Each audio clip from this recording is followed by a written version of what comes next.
Welcome back to the Happy Saver podcast. I'm Ruth, a personal finance blogger here in Aotearoa.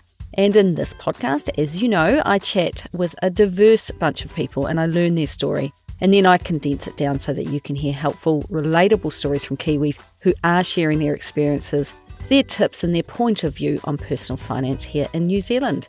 So let's crack on. Now, it pays to be careful if you email me. The chances of me finding you interesting enough to end up on my podcast are quite high. In fact, when Helen and Scott, the couple I'm telling you about today, started emailing me, ending up on my podcast was the very thing Scott warned Helen about. And here we are. Now, the standout for me today is how quickly you can change your financial lot in life simply because you decide to. Helen and Scott are 45 and 42 respectively and have lived a life common to many of us, with good bits, not so good bits, and to a large extent following the crowd for whom managing money is a struggle. With 5 tamariki between them, they have known each other a long time, yet only became a couple a few years ago. Both carry the scars of financial lessons from previous marriages, including reliance on consumer debt and being excluded either willfully or unwillingly from handling pūtea. Yet they both jumped in, boots and all, with their money in their relationship today. Working harder was always their way out of a financial jam, but finally they are learning to work smarter. But before I get ahead of myself, a quick message from Pocketsmith, today's sponsor. I do like a bargain, so imagine my delight when my favourite local restaurant said that they were looking for a mystery shopper, all expenses paid. My family is less interested in budgeting and bargain hunting, but they do love eating. And all we had to do was order, eat and pay the $125 bill. I categorised this as an expense in my dining out budget within Pocketsmith. Once I gave the restaurant my glowing feedback, they reimbursed the cost of our delicious dinner, and I categorised this as income in my dining out budget within Pocketsmith, meaning that one cancelled out the other. Given that we eat out about twice a month, I managed to halve this monthly expense, freeing up money to use elsewhere. If you want to supercharge your finances with Pocketsmith, they've got a deal for you. Happy Saver listeners get a whopping 50% off your first 2 months of Pocketsmith's premium plan. To get your deal, go to pocketsmith.com/thehappysaver. That's pocketsmith.com/thehappysaver.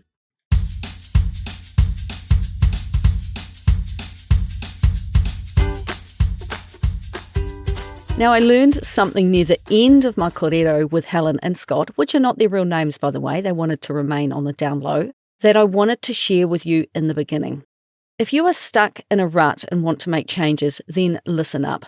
I spoke with them in late July of 2023, but it was only on the 10th of June, just 1.5 months earlier, that they had their I've had it moment and decided to re-educate themselves about their pūtea. I'll now do my very best to describe who they are and what happened to make them change. So wish me luck. Helen's parents separated when she was 3 years old, but she saw a lot of both of them as her parents both began new relationships. Helen and her younger sister, they never had a whole lot because their mum was on a limited income from the DPB. Now, that is the Domestic Purposes Benefit, and it was introduced with the aim of helping women with dependent children who had lost the support of their husband or were inadequately supported by him. Now, they lived in Auckland in a council house and they had no car to get around. Helen was blissfully unaware that they were considered quite poor, and it was only later that she found out that her mum wore the same dress for 10 years, making sure instead that Helen and her sister were always clean and tidy with good clothes to wear. She never let on to her kids what things were like. While her mum was unable to work at that time, her dad worked full-time and he moved into a rented house. Now, Helen has no memory of money being scarce as such, but they were never rich, she said. They didn't go without, with always enough food in the cupboards and electricity when they flicked a light switch on. Her dad was finally able to buy a house of his own when he was in his 40s. When her mum met her second husband, they moved to the South Island and also into a home of their own. Helen was about 13 at that time and she moved in with her dad, who was again single, but was now a full-time parent to Helen's half-sister and his 2 adopted children. When she was 14, they all moved to the South Island too, until she left home at the age of 17. She had met a guy, and together they moved from a small South Island town back up to the big smoke of Auckland, but it was too big a change in pace for them, so back down south they went. Her boyfriend became her husband, and together they had 2 children who are now late teens. When the kids started school, because they only had 1 car, Helen found a job close to home and started to work part-time in hospitality, mostly starting at 6 a.m. and being home by midday. But the marriage was not a good one. Among many poor traits that her husband had, handling money was one of them, and he remained very, very controlling with money throughout their marriage. Nor was he that reliable in getting his kids to school, and after 5 years of rushing about, managing home life and working, she moved into an office job that fitted in with school hours much better. Her employer took one look at her CV and work ethic and snapped her up. I asked what having a spouse controlling the money looked like in reality and how the control of her via money happened. They had joint finances, but she had absolutely zero say in how that money was spent. Once her pay entered their bank account, that was the last she knew of it. They did buy a home for their family, a tidy bungalow bought in about 2001 or 2002 for about $110,000, and that was one of the really good financial decisions he made, she said. As her children got older, she moved to full-time work, and her husband would work off and on. His ability to stick with a job was always an issue. He would work for a year or 2, and then off on a tangent he would go, always working in or around a couple of key industries, but never sticking with it long term. And just when things were apparently going well for him at work, say he was offered a promotion, for example, he would kind of self-sabotage and throw away a good opportunity and pivot to another job, or simply take a break from all work, making his ability to earn an income very unreliable. They had decided to move to a different town, so in about 2008, they sold their home for about $315,000 and planned to briefly rent a house until they found something that they liked. Helen was really keen to do this quickly, but it didn't work out that way. As far as she was aware, he had put the money from the sale of their house in a special bank account that they were not meant to touch, so that as soon as they saw a house to buy, the deposit was available. But her husband had a break from work with an injury, not once but twice, and he kind of got used to not working. He kind of lost his confidence a bit, she said, and in the end, he just didn't want to go back to work, so he didn't. She continued to work full-time, moving up in role to a good HR position at her work that all her years of experience made her perfect for, and although she was thinking, how are we living and paying our bills on my income alone, well, she knew better than to ask, because she was simply kept out of everything financial and would invite a confrontation if she brought it up. All she could do was trust that he was handling their money well, and she was having a hard time trusting him. Throughout the years, and unknown to her, he was so poor with handling money that businesses wouldn't let him open accounts in his name, phone accounts, for example, so he put accounts in her name. Any question she ever had was answered with, "Oh, I'll pay it, I'll handle it," and he would get angry at even being asked. Helen didn't even know how to pay a bill, and it was not worth risking his reaction to even ask about it. And the longer they rented, which was 5 years in total, the more concerned she was about the house deposit sitting in the bank. But if she asked how much was there, well, she was met with anger. So suffice to say, when the curtains were pulled back on their situation, it took 5 years, but he had spent it all. All of their nest egg was gone. I asked if she knew what it was spent on. It was spent on living, basically. She doesn't recall any fancy cars in the driveway or any overseas adventures. They were just living a normal life, apparently. But because she had no awareness of what life actually cost, because she played no part in any financial transactions, she was unaware that her income was not enough to meet their outgoings. And although she was often worried, she was kept completely in the dark.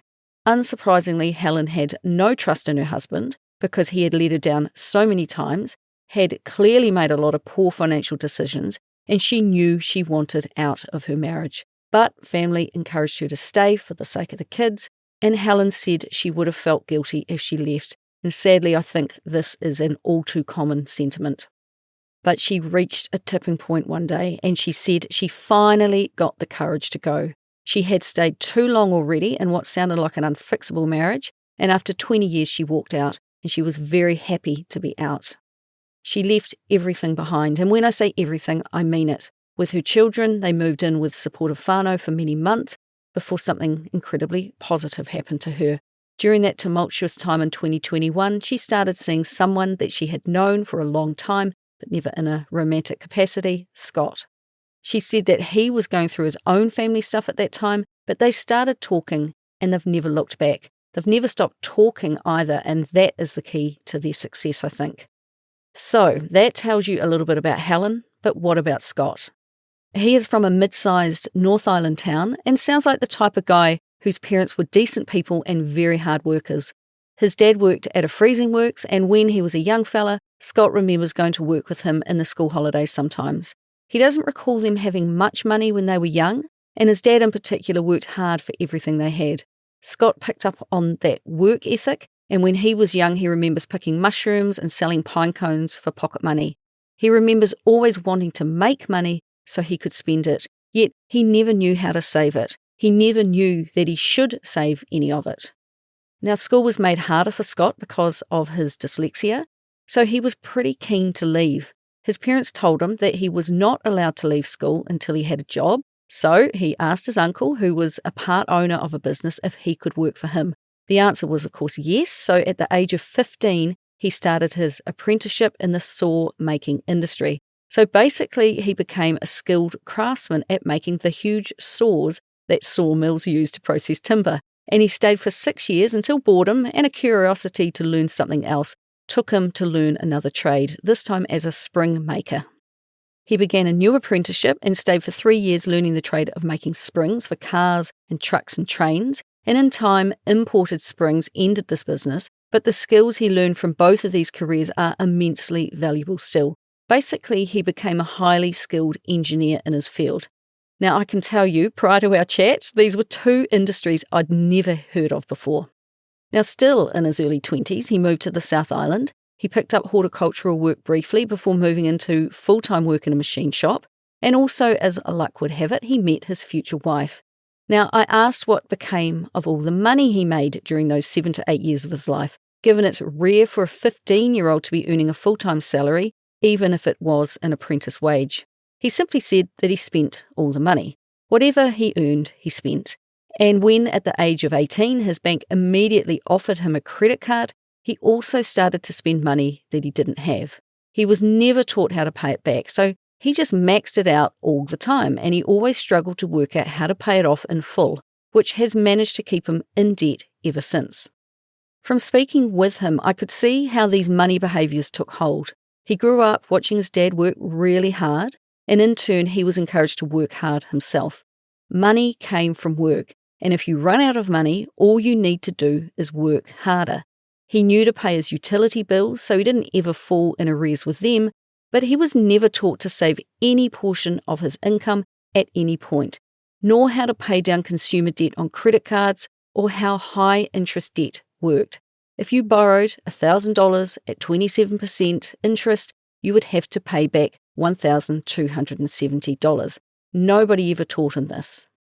He was also really honest when he said that over the years he would buy something he really, really wanted, such as a vehicle. He'd drive it around for a bit, but then be forced to sell it because he couldn't make the payments, or he and his whānau, they needed the money elsewhere.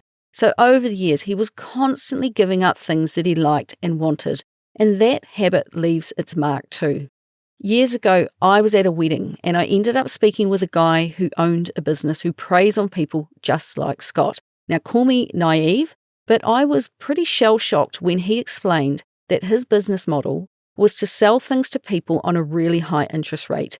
Then he'd wait for them to default on payments, swoop in and repossess the item, or he'd buy it back for a lot less, while also hitting them with late payment fees and charges, and then have ongoing income from the poor debtor trying to pay it off over the years. Now, fair to say, he was one of the most revolting people I've met in a long time, and I suspect I told him so as he kept his distance for the rest of the evening. Now, if you, like Scott, through no fault of your own, are mishandling money because you never learn the basics of how it works, without a doubt there are people and businesses preying upon you. Scott, his wife and their 3 children, they moved to another South Island town, the same town as Helen was in, as it later turned out. He wanted to find work quickly so he could support his whānau, and he took a night job at a factory doing what sounded like minimum wage work, which I thought was unusual given he was pretty well qualified already and could find a better paid gig. From the conversation we were having, I'd already gleaned some information from him about what a skilled craftsman the guy was, but I suspected he didn't quite see that himself at that stage. And it was actually while having a yarn with a colleague about his former jobs that their conversation was overheard by a supervisor that saw him immediately moved into a job better suited to his high skill level in the engineering side of their business. And he again began a 4-year apprenticeship, seeing him become a qualified engineer. Now, as the years passed, he found that he was working on the same equipment year in, year out, so he changed employer to find some new challenges, learning some new skills, and having some fresh experiences. And that is where he remains today, working as a maintenance engineer in quite a fast-moving industry. All his hands-on learning, academic qualifications earned, and the fact he's such a hard worker and his ability to teach others saw him headhunted by his current employer. So my next question was to ask him how the money side of things was in his marriage. They were together for 16 years, they were married for 9, and his response was not that great. Scott left his wife to handle the money side of things. He left her to handle all of their finances. Why? Because he was just not interested, and with dyslexia, he found handling household accounts confusing. He just wanted to make money and deliver that to his family, thinking that his job ended there.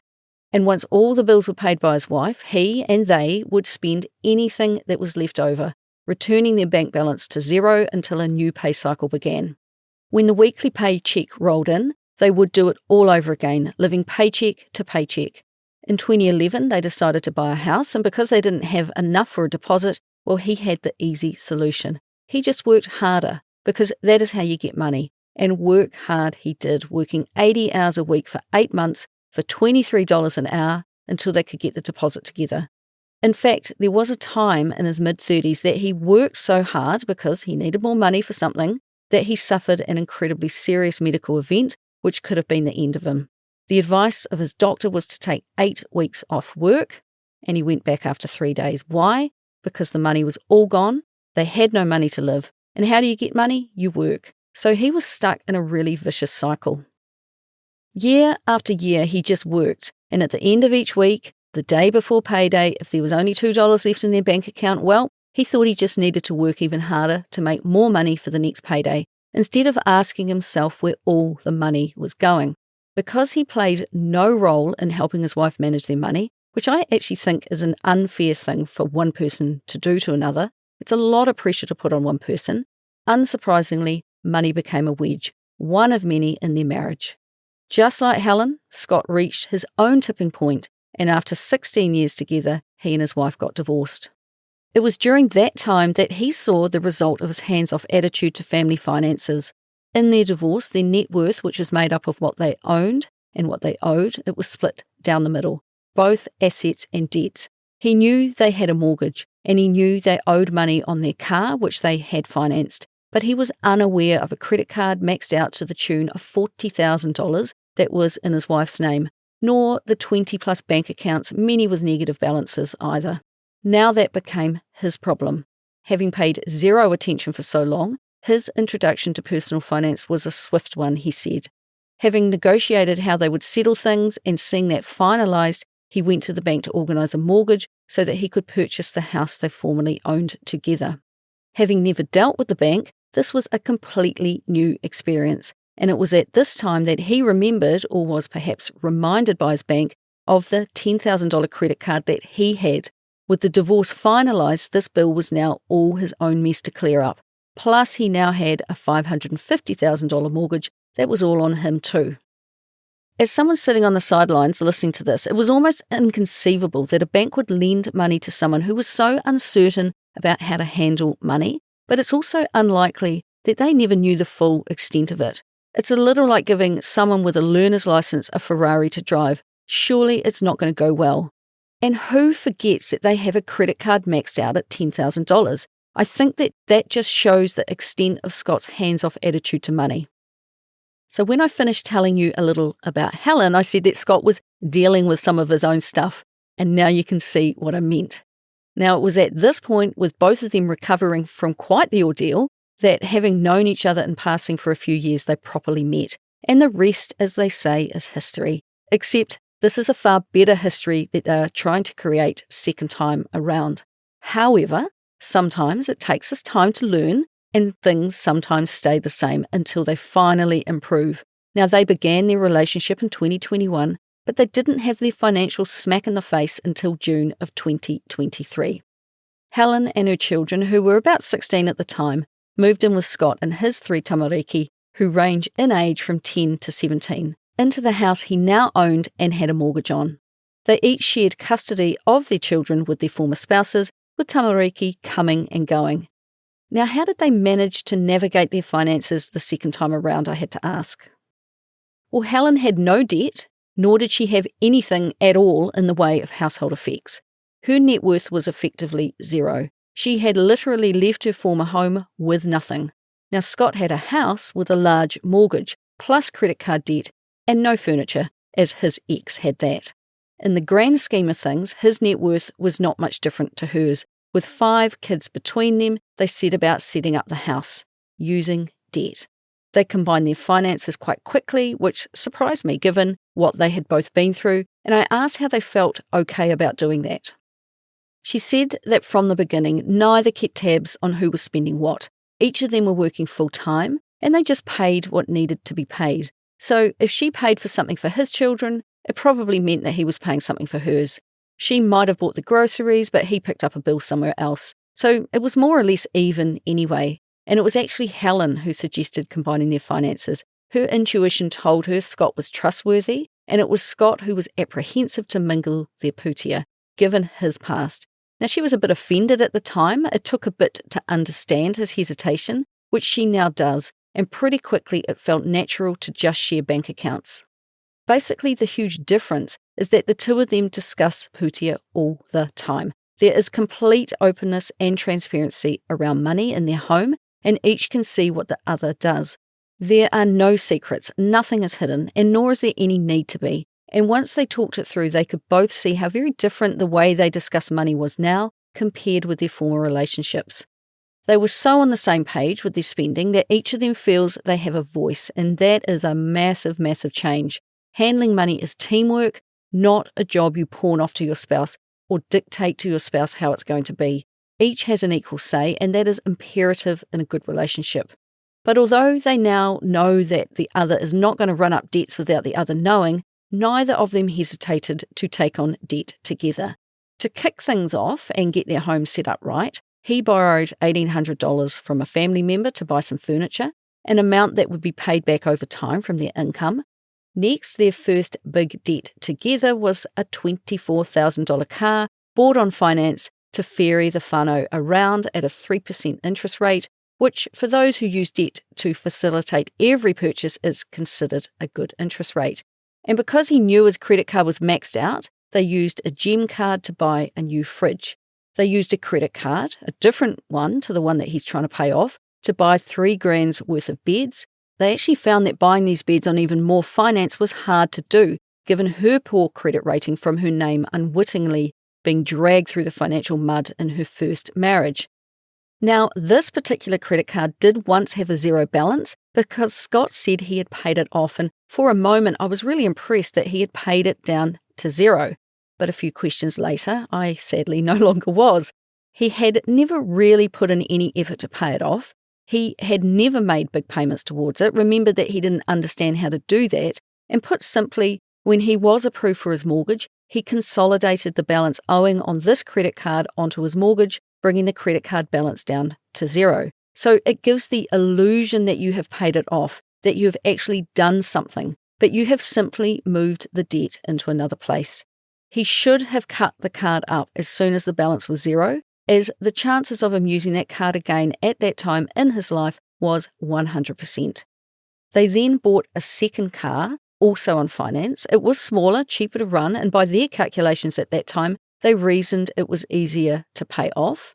And the way their thinking worked at that time was the way it had always worked, that as long as they could afford the weekly or monthly payments on all of these things and make the mortgage payments, then they could afford it all.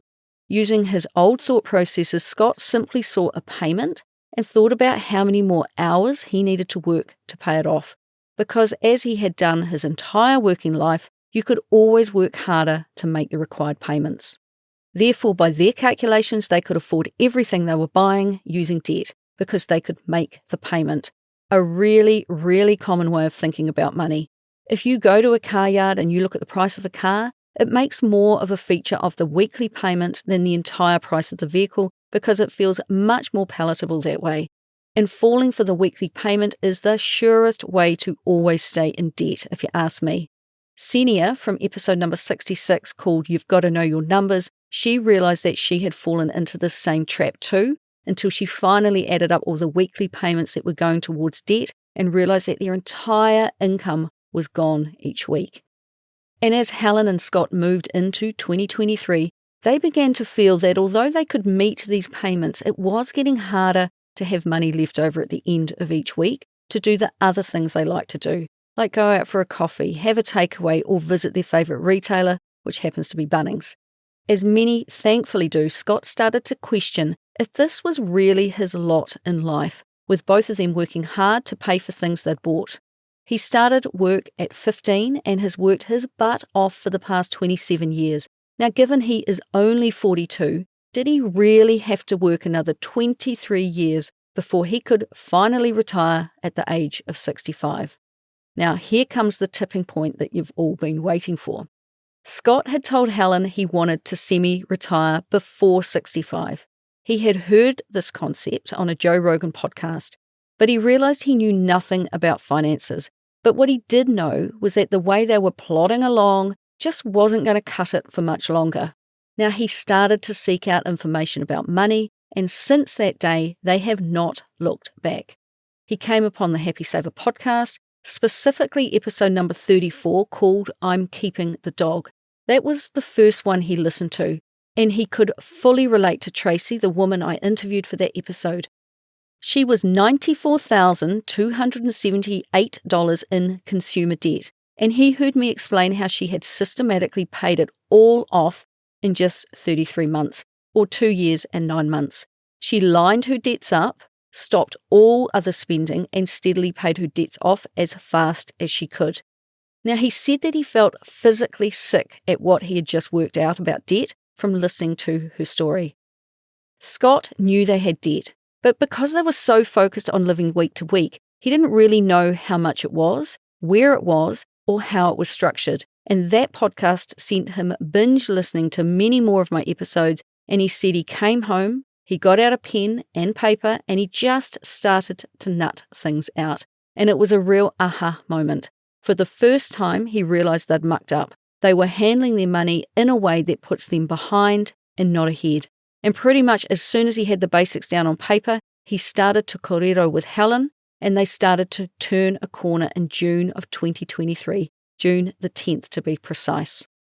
Now, because two heads are better than one, the journey was really set to begin. And this is why I was so keen to share their journey, because you can achieve a whole lot in a very short amount of time once you start to relearn how money works. And the first step is realizing you have a problem. The second is being proactive to learn how to change it yourself. No one is going to do it for you. You have to get the ball rolling yourself. And I was so delighted to hear that this is what they did. It's all you need to get started, a pen and paper and a willingness to make a start. They logged into their bank, they worked out how much they were getting paid, and together they take home $2,400 each week after tax. In busy periods at work, he has the ability to earn quite a bit more, but realistically, they take home $124,800 each year after taxes. So it's a good income. They also worked out what they were spending on all of their household bills like power, rates, insurance, and what have you. And then came the big question. There was a gap between what they were earning and what they were spending on those regular, necessary household bills. So they asked themselves a very simple question: where did the rest of the money go? A bit of tapping on the calculator helped them add up all of the spending that was luxury and not necessity, all of the nice-to-haves. And they found, amongst many other things, that they had spent $1,200 on coffees and eating out in the previous month. That's $300 a week. That's $1,200 that they now realised could have gone on all the debt they had. They took a closer look at what they owed. That pesky credit card, the one that he forgot about, He could never work out why the balance never dropped much below $10,000, despite him paying $150 a week towards it. Well, they worked out what the issue was. Well, there were two issues, really. Every time there was a sniff of cash available to spend, they would turn around and use the card, thinking it was okay to do so. Something unexpected always seemed to happen, which necessitated its use. That and the not too insignificant issue of the 27%, yep, you heard that right, 27% interest rate on the card. A $150 a week payment was never going to pay this card off, especially if you kept using it. Now, this debt in particular, it really started to worry him. Now, I'm not going to lie to you, as I was voicing this podcast, Johnny always sits and listens as I do it so that I get it right. And even he was stopping me going, hang on, wasn't that credit card that one, or the gem debt that one, and that sort of thing? All you need to know is that there was a lot of consumer debt floating around. And I might not have got it perfect, but the gist is they really couldn't understand where all their money was, and I struggled to get that down on paper. But we're getting there, so hang in with me. It was all of the wonderful people who have shared their experiences with money on this podcast who pointed out the issues with paying such a high interest rate. And when he understood interest rates and how the interest you are charged then adds to your debt and compounds and grows even more, that he began to figure out how to fix his own problem. He worked out how to make higher payments on the card, much, much higher than $150 per week, which reduced the overall balance, meaning that the interest he was charged was decreasing. Plus, and this is a huge deal, he also completely stopped using that card. They wrote up a plan to make $500 weekly payments to get the balance to zero as fast as they could, which will be in the second week of September by their calculations. They also made extra payments on the other small debts and cards that they had accrued and very quickly started to fully pay them off, so that when they opened the fridge, they knew they owned it. And I bet they slept more soundly in their bed at night, knowing that they own that too. And they physically cut up all the credit cards and store cards that they had. Another important step worth mentioning is to also remove the credit card autofill on any website you shop on. You need to fully close these accounts by going to the provider and telling them to do so. They will push back on this. As a business who makes money by selling debt, this is their worst nightmare because they don't want to lose you as an income-producing customer. So cutting off all access to debt is strategic, and Helen and Scott were hesitant to do this because what if there was an emergency? Emergencies seem to happen all the time to these two, and now that they had cut off their escape route of consumer debt, how would they cope? Well, they'd learned enough through listening to the experiences of others that you can be your own saviour in an emergency, and as fast as they possibly could, which meant going without dinners out and coffees, they built up an emergency fund of $1,000 and they put it in its very own bank account called Emergency Fund. Now they contribute $50 a week to this bank account to build that fund up a bit higher. They began to use debit cards when they shopped, which means that they are now using their own money. And when you swipe your card and you see the money leave your account straight away, that has much more of an impact on the way you spend than if you defer that payment on a credit card. So once again, that's why I haven't focused on how much their debt was, where it was, and the likes of that, because I think it's more important that you see how they've worked their way out of the problems they created. Now, a general rule of thumb is that when you are getting out of consumer debt, as they are, having $1,000 to $2,000 of cash in an emergency fund is enough to tide you over so that you can focus on smashing out your debt. And once that consumer debt is gone, even if you also have a mortgage, you can then build up your emergency fund to 3 to 6 months of expenses. They have decided that about $4,000 is their goal because they reason that if they get into a car crash, well, their excess is $500. Or if their home gets damaged, their insurance excess is $600. Now, as more knowledge comes to hand of what unexpected costs could come up, they will continue to reassess the amount they plan to have in their emergency fund. Now, this is what makes personal finance personal, each to their own. It didn't surprise me to learn that an emergency was not far away for them, and when you don't have any money, they never are. But this time, they reached into their emergency fund and withdrew $360 to pay an unexpected vet bill, just like that. They paid the bill, and it was done. Scott said that dipping into their emergency fund was so much easier, and he now realised he had always felt guilty using credit cards. They were putting subtle pressure on him. But this time the money was there, the emergency was sorted, and they've now built their emergency fund back up to $1,000. Just like that, they solved their own problem. Now, this is a huge financial win and positive reinforcement for a new behaviour. What this also teaches them is that the chances of an animal needing the vet again is pretty high. So setting up a bank account specifically for their pets would be a really good idea. You create an account, you call it Pets, and set up an automatic $10 to $20 weekly payment on the same day you get paid. How much you set aside depends on the size of your pet and whether you have a rabbit or a horse and what you spent on it in total during the last 12 months. But the gist is that this account builds up steadily over time and is available to use when needed. So next time the animal is needing the vet, it is not a financial emergency at all. So with a $1,000 emergency fund up and working, they kept moving on. Now remember that they started in June, and when we spoke in late July, those smaller fridge and bed debts were history, and the credit card balance was down to $5,600. So how have they done this? They've cut out all takeaways and eating outside of the house. In fact, eating outside the house now means taking your dinner outside and sitting in the garden. Eating out is now strictly for special occasions only, and one of those occasions will be when that darn credit card is paid off in full. They both work full-time and they get home late, so they are using the cheapest version of My Food Bag or Bargain Box to have meals delivered. Now this is an expense, but they've also cut down on what they are spending on groceries at the supermarket. They look really closely at what they spend on food, and they worked out that not only did they eat out all the time, costing them $300 a week, but they were also spending $500 across a week on daily trips to the supermarket, which is both a waste of time when you're a busy person and money. So to say they were shocked at their food bills was an understatement, and they've now cut back on their supermarket spend to somewhere between $200 to $215 plus a meal bag delivery. It varies because there can be anywhere between 2 to 7 people eating at any time, but they write a list now, they meal plan, they shop once a week, and they go shopping together. When you are shaking up your financial life, as they are, a supermarket shop can now be considered a date, in my view. Having meals sorted in advance is a huge stress relief, and a wonderful byproduct has been that their kids love to help in the kitchen. Toasty Tuesday, she said, is a fun night where everyone gets to choose and make their own meal with ingredients that they choose. So instead of cooking being a chore, it's become a nice family thing to do. So let's just do the math on that for a moment.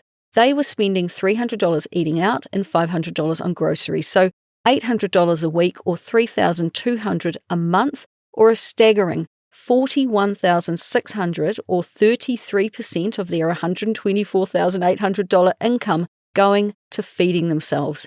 They were rightly, truly shocked at those numbers once I'd worked them out, and they would have been excellent candidates for the TV program Eat Well for Less. The thing is, this is not uncommon at all. They said themselves that when you pay with a credit card, it's so easy to swipe it and not pay attention. It had never crossed their mind to sit down and work out what they spent on food. Well, now they pay attention. And while we were looking at wasted money, let's talk about smoking, a habit that Scott has thankfully given up about 2 years ago. Now, I had to ask, what do you think it would cost a week if you were a smoker? He used to spend $260 per week. That is a staggering $13,520 a year. Now, as a non-smoker, and you can probably hear it in my voice, I was incredulous. That's almost my yearly income from my part-time job. He now vapes at a cost of $40 a week or $2,080 a year. Better, but still a disgusting and lung-damaging habit worth giving up on, which he is currently trying to do. When you think that their household earns $2,400 a week, they are each spending a week of their lives so he can destroy his lungs with vape. So it's worth thinking about and asking whether that money would be better spent going towards a family holiday instead. They are not all work and no fun though. Each week they also take out $120 in cash and they split it in half. This is what they call their play money for the week, which they can spend in any way they like. Continue to keep in mind that it's only been 1.5 months since they decided to stop living paycheck to paycheck. These two have set up multiple bank accounts for their regular bills so that when an account is due for payment, the money will be there. They have set the weekly transfer of money into these accounts a little bit higher so that there's always a little bit extra there because they've decided that they would rather oversave for an expense than undersave and be left scrambling. Remember how Scott said that in the past he would buy an item and be forced to sell it because the money was needed elsewhere? Well, this simple setup of setting a little more money aside than you think you will need will prevent that from happening. And it's these simple habits which lead to such huge change over time. And you will repeatedly hear people who are successful with money say that automation of their banking and having simple money habits is what makes them successful. And Helen and Scott are well on their way now. When we spoke, they were making good inroads on their debts, but they still had $48,000 of consumer debt to pay off, which is spread over 2 car payments and that credit card. Their mortgage is about $530,000. And as I explained, they have a plan for that credit card, and any overtime he is doing will put extra payments towards that debt too, getting it gone faster. But what about those cars of theirs with their combined $236 weekly payments? The cars make up the bulk of that $48,000 debt, and at that rate is going to take a very long time to pay off. In fact, I suspect they'll want to change cars before they do. They are now aware of the likes of people like podcaster Dave Ramsey who would say, sell your car. But no, Scott refuses to, because that is what he had to do in his marriage, keep selling the things he liked. Not this time. He wants to keep them both and pay them off. And I think actually Dave Ramsey would approve Scott. He says that anything with motors or wheels should add up to no more than half of your annual income. Why? Because you don't want all your wealth tied up in things that go down in value. So if these two stick to their plan of aggressively paying off these consumer items in full and as fast as they can, well, they can keep their cars and they can enjoy every single drive they take. And I hope they do. There is another bank account or sinking fund that they talked about, and I gave them some thoughts on it. They want to take an overseas holiday within the next 2 years, so they have a bank account that they are putting $50 a week into. Their thought was that when the credit card is paid off, they will then put as much as they can in this account.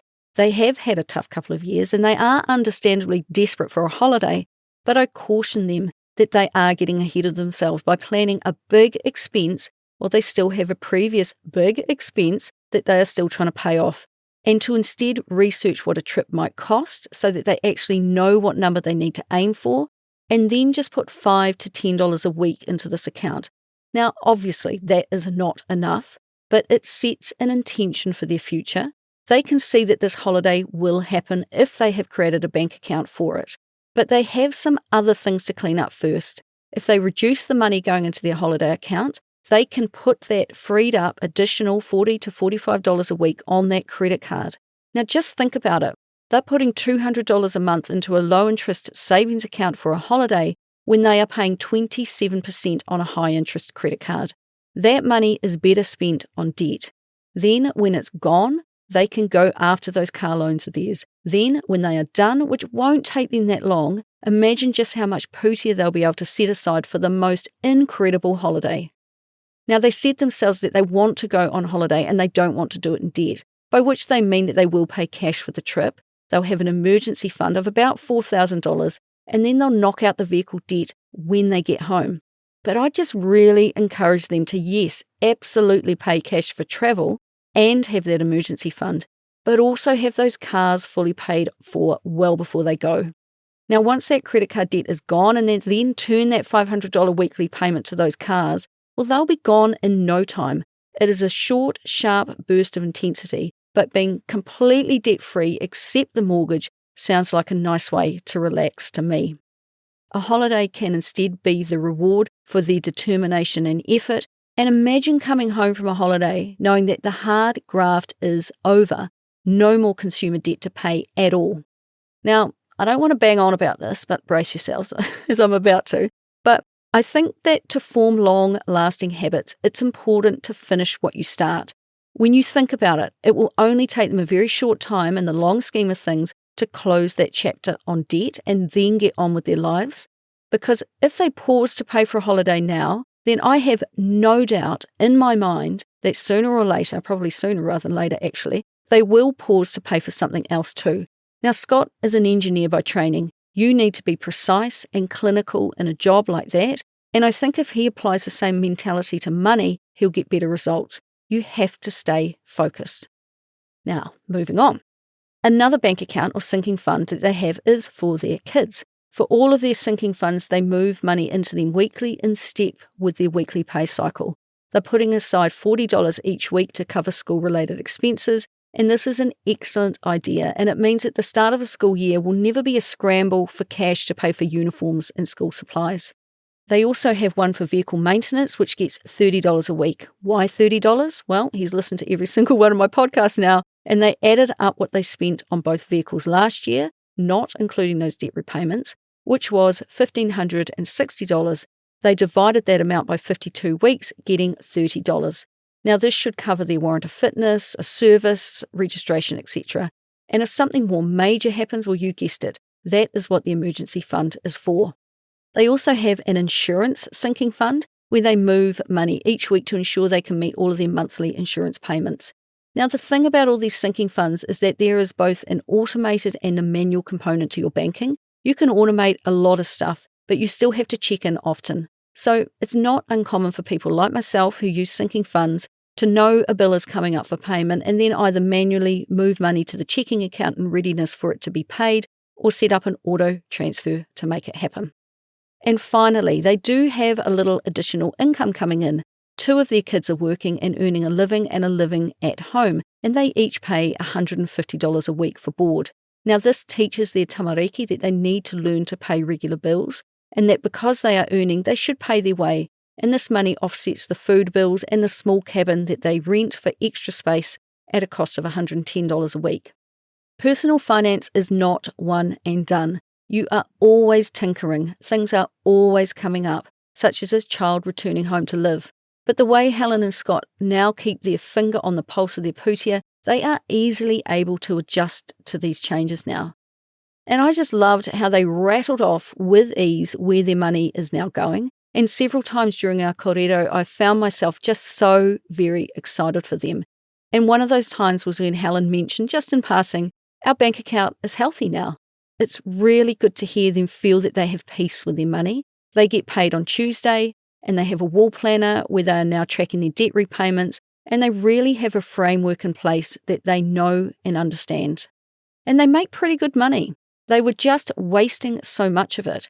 Now with so many accounts with money in it, it's a pretty good feeling, and paying off debt is now their hobby, and if you want to succeed, you really do have to look at it that way with a positive attitude. Even with dyslexia, Scott is finding he is managing the numbers pretty good. And of course, seeing they are doing this as a team, it's made even easier. Together they understand their money a lot more, and they've moved from having no idea how they would pay off that credit card to having listened to so many others explain how they paid off debt, knowing that they could break it down and they could do it themselves. And given we were talking about groceries and what have you, I asked how they are feeling given the fact that the cost of many things, everything it seems, has gone up in value. He said if they'd continued living and spending the way they were just 6 months ago, a small increase in groceries or fuel would definitely have been a big deal. But now, and I think this shows just how far they've come, he said that when your finances are in order, they think that it's not that bad. A rise in the cost of living is not such a big deal. They feel in a financially safe place.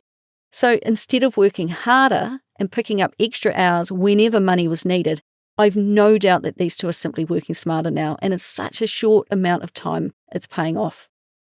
Now, as the self-proclaimed worst interviewer in the world, I do have a set of questions that I like to ask people, and I generally veer off that list within 5 minutes of beginning to chat to people, but I did remember to ask about KiwiSaver.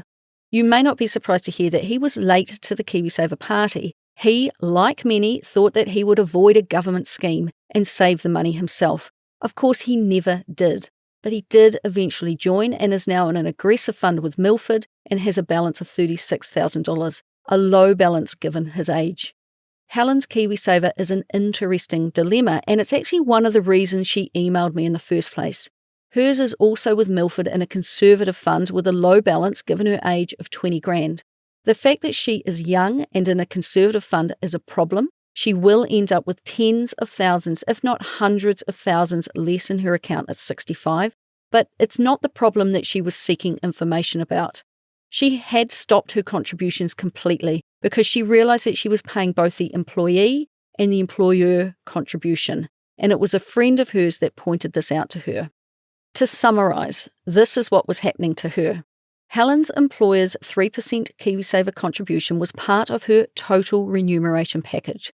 Employers can choose whether to make KiwiSaver contributions on top of your pay package or out of your pay package.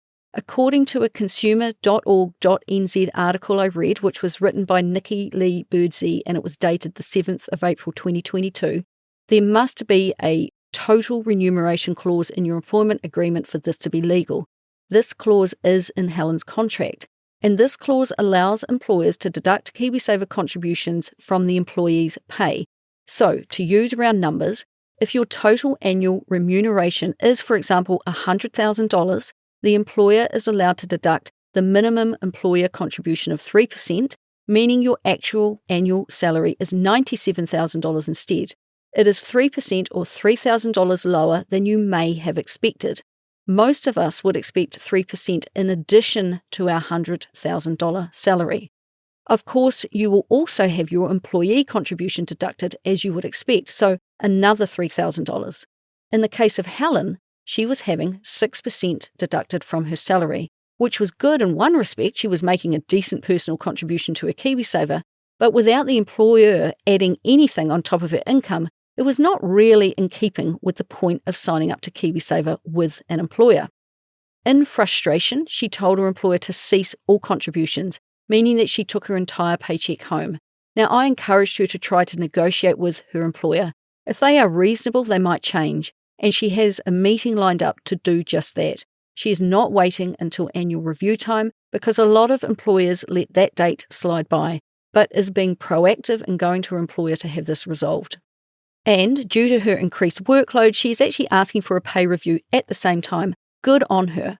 But until it is sorted in her favour, I hope, I encourage her to not let that stop her from making voluntary contributions to her own KiwiSaver from her take-home pay instead. Then she won't miss out on the $521 a year from the government, and her weekly voluntary contributions will be growing and compounding over time too. She really encourages you to go and look at your payslip and see how you are being paid KiwiSaver too. Now, they also started a small investment into Sharesies and have a balance of about $450 spread over the S&P 500, Australian 200 and the New Zealand Top 50, plus one single stock. But again, I caution them that there will be plenty of time to invest once they are out of consumer debt.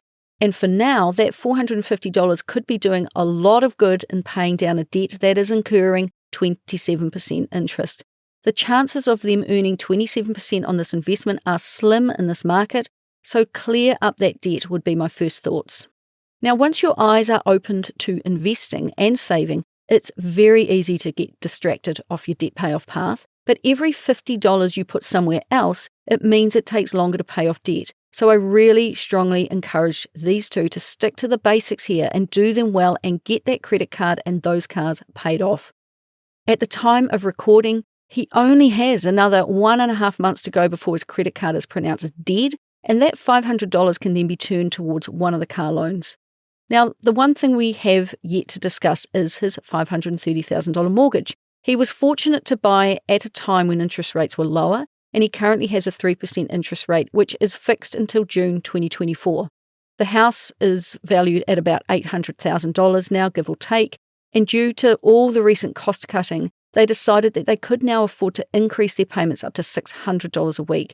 Now, I'd really encourage them that once they are out of consumer debt, to make the most of the interest rate while it's locked in at 3%, because that way you will pay off more of the principal with each and every payment. Now, when their mortgage term expires, they will be in a more comfortable position to handle that undoubtedly higher rate. And if they can still continue to make additional payments on their debt, it will be fully gone before they know it. Another thing we discussed was that it might be that they steadily pay down their mortgage, but they don't pay it off via payments alone. Once all the kids have left home and moved into whares of their own, well, this house might be just too big for Helen and Scott, and they might sell up, pay off their mortgage, and buy another home, a smaller and therefore cheaper one, with the equity and without the need for debt. Whatever way it plays out, that's where these two are headed, completely debt-free. I said as much in an email to them to get the idea firmly in their head that they are going to be completely and permanently debt-free one day. It is an achievable goal, something they would have thought completely impossible just 6 months ago, and something they are still trying to get their head around, I think. But they are clever. They'll do some math and work it out. Basically, Helen said that they have finally realised that you can't live with a lifestyle that is above your income, which is what they were doing. You have to rein it in. It's just the reality of it. When they first started on this journey, they saw cutting out the takeaways as punishment, but they very quickly changed their tune. Now when they eat them, they don't taste any good at all, and they now realise just how much money they wasted. Even if they had the means to eat out all the time, neither thinks they would even want to, which means that they've had a permanent change in their behaviour, which is yet another key element in winning financially.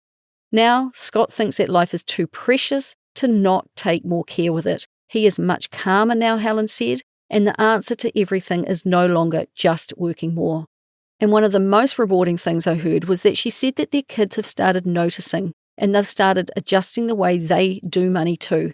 The whole whānau is learning. All conversations about money are had in the open and in a calm way. Scott said he kept banging on about it out loud, and all the kids are listening.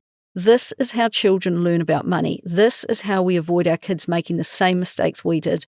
I would encourage them to double down on the dinner table lessons and never let money be a taboo subject. Their aim as parents should be to ensure that their tamariki leave home understanding how money works, and then they can just go on and build upon that solid foundation. That's the key. Now, the youngest was initially worried about the lack of McDonald's, but now they're enjoying being at home cooking as a family. And yet another positive, yet unintended outcome of managing their money well is that almost without noticing, they are physically healthier too, having gradually lost weight because they were eating so much better. There is, however, one meal out that they have budgeted for. They have had their first monthly date night, a tip taken from the Barefoot Investor book by Scott Pape, and they have plans to make it monthly. This is their chance to sit down and talk about money, to see where they are at, and plan where they are going. The kids are a bit horrified not to be invited out to dinner, but it's perfectly reasonable for parents to want a night out together from time to time. Now I'm almost at the end, but before I wrap up, I just have another quick message from today's sponsor. If you want to supercharge your finances with PocketSmith, they've got a deal for you. Happy Saver listeners get a whopping 50% off your first 2 months of PocketSmith's premium plan. To get your deal, go to pocketsmith.com/thehappysaver. That's pocketsmith.com/thehappysaver. If you have listened to my podcast for a while, you will know that there were so many questions I didn't get to, but I'm okay with that, and I hope you are too. Helen and Scott have come a long way in a very short space of time, and I didn't realise how short until we picked up the phone for our kōrero. They both came from previous relationships where money and debt were hidden, and each, particularly Helen, were controlled by the other spouse. Both were told they were no good with money by spouses who were mishandling money themselves, but neither was given the chance to find out. So they internalised that information and they thought it to be true. But it turns out that they both had the ability to manage money well after all. Who knew? Up until the ages of 42 and 45, they had always struggled with money. That is 25 years each of struggle. They had always worked from payday to payday ever since they started working. I just can't imagine how demoralising that must feel to spend your entire working life constantly feeling like your back was up against the wall, constantly playing defensive with money, constantly thinking that the only way ahead was to work harder, and then realising that even that didn't work. And even when you created a goal to buy something, it got taken away from you again. If they hadn't decided to take on some new information, they would have just kept doing what they were doing, and they were headed in that direction in their new relationship together by settling into old patterns of paying things off over time. Each time they wanted something, whether that be a car, a holiday, a visit to the vets, or a home repair, they would have always reached for debt to pay for it, which meant that with each debt, they gave up another chunk of their future income. It's no way to live. It leaves you stuck. Now, I'm not trying to be harsh because these two were awesome, but I'm happy to be blunt. The way they handled money came down to a complete lack of understanding of the basics, and that comes from never being educated about how money works. And when there is a void in knowledge, something else will fill it, whether that be endless meals out and takeaways, cars that you don't have the cash to pay for, or society just generally telling you that it's perfectly okay to spend every cent you earn, plus money you don't have, on one of those stupid gem cards or Afterpay or whatever lender you've settled upon. The thing is that people live this way and then think that they will hit retirement and everything will be different, but it won't be. So what's the saying? If you aim for nothing, you'll hit it every time. These two were aiming at nothing, but now they are actually starting to envisage a far better future. Their finances are improving each and every week at a really rapid pace. Remember, they took their entire lives to learn how they handled money, yet in the space of just a few weeks, they have changed everything. But this first period can often get a little disheartening. When you first start to really pay attention to your pūtea, it kind of feels like you're getting nowhere. And as Scott said, you feel a bit sick to your stomach over past mistakes. And you will spend time undoing what you've spent a lifetime doing. But as they've shown, you will quickly start to gain momentum and confidence, which is where they are now. But the biggest change has already been made, and it's in their mindset and then our positive attitude around money, I think.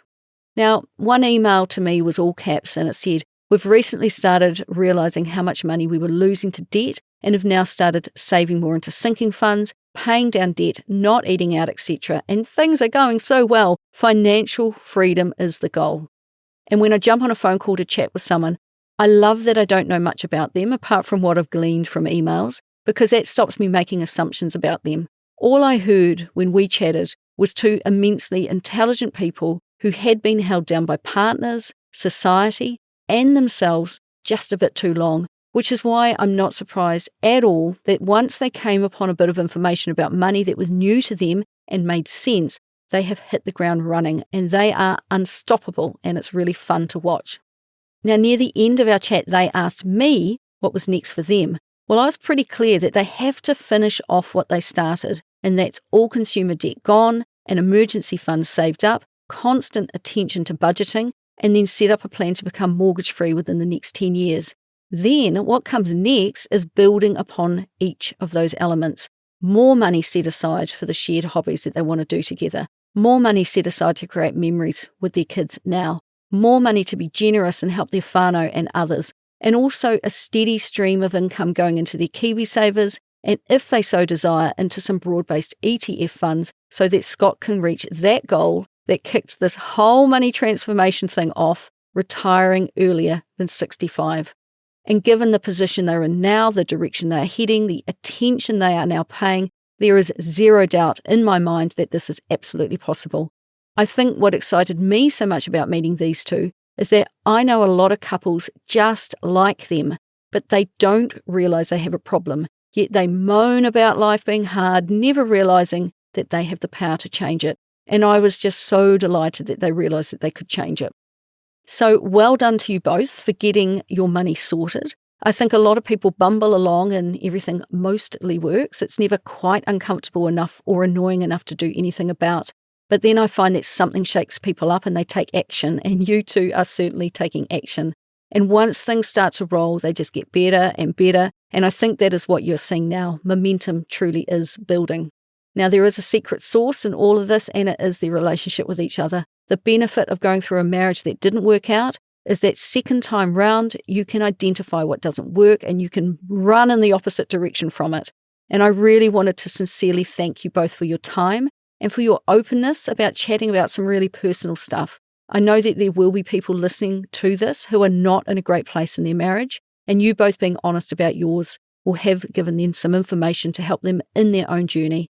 I encourage you to keep talking about money a little and often, and as time moves on, the kōrero is less about money and it's more about where that money will take you.